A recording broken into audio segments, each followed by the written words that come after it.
So David, let me ask you a question that sometimes Muslims like to, they want to quote the Bible, bring up the Bible to me. Matthew 10:34 comes to mind. They said, see, you Christians are the violent ones because it's your Jesus who said, I'm bringing a sword. And that sword is equated with violence. And they throw it out there in fashion similar to that. What do you think about that in terms of answering it?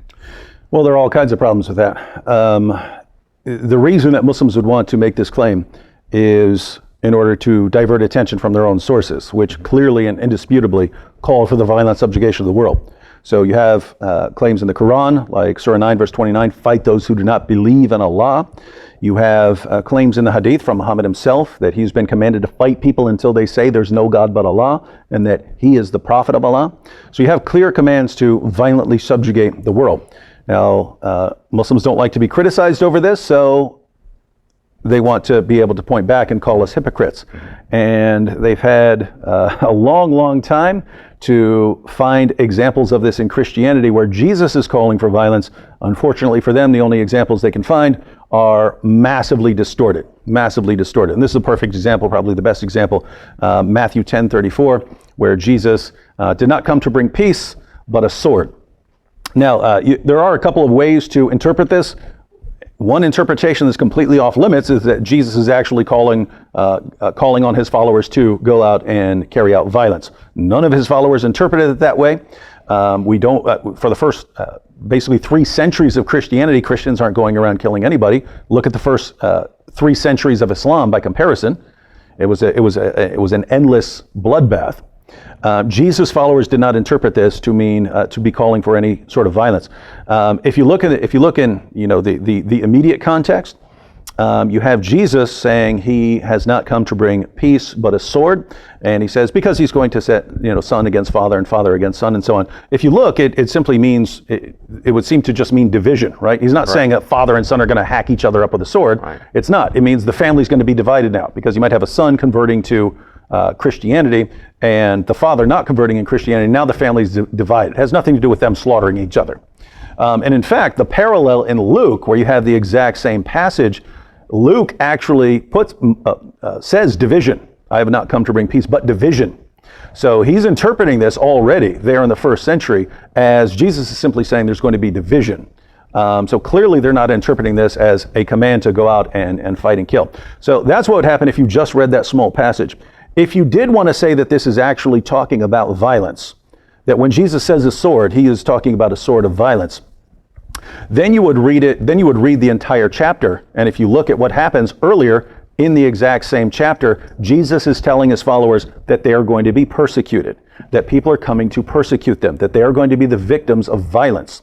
And so if you would interpret it in light of the entire passage, and actually if you interpret the sword as meaning a sword of physical violence, the interpretation there would be, hey, you Christians think that since I, the Messiah, have come, that I'm going to bring you all peace. Guess what? I'm not. You're going to be persecuted. This is what I'm bringing you. Because you are going to accept my message and people are going to be hostile towards you, they're going to persecute you. And so you think I'm bringing you peace, but that's not what you're getting. You're getting a sword. So even here, if you're interpreting that, Christians are the ones who are on the receiving end of the sword. They're not going around hacking people up.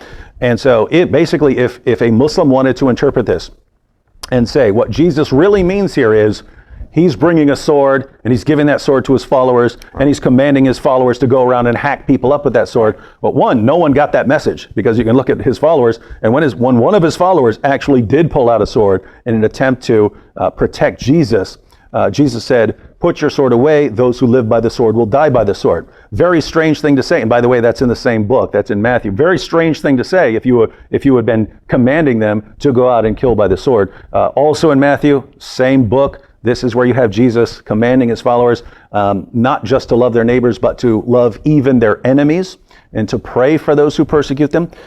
So what you have in Christianity is if Jesus in this one place is actually commanding his followers to go and hack and kill people up, hack up people and kill them, then he's completely inconsistent with everything he said. And Muslims should know this, and they should be consistent here. If you're going to say, what does this person mean here? And there are multiple interpretations. You should give it the interpretation that's consistent with everything else the person said. That's what we do with the Quran. You should. When we interpret what Muhammad said, we make sure it's consistent with everything else Muhammad said. So the bottom line is, Muslims are just desperate here. They don't like the attention being put on the violence in the Muslim sources, and so they want to be able to point a finger back.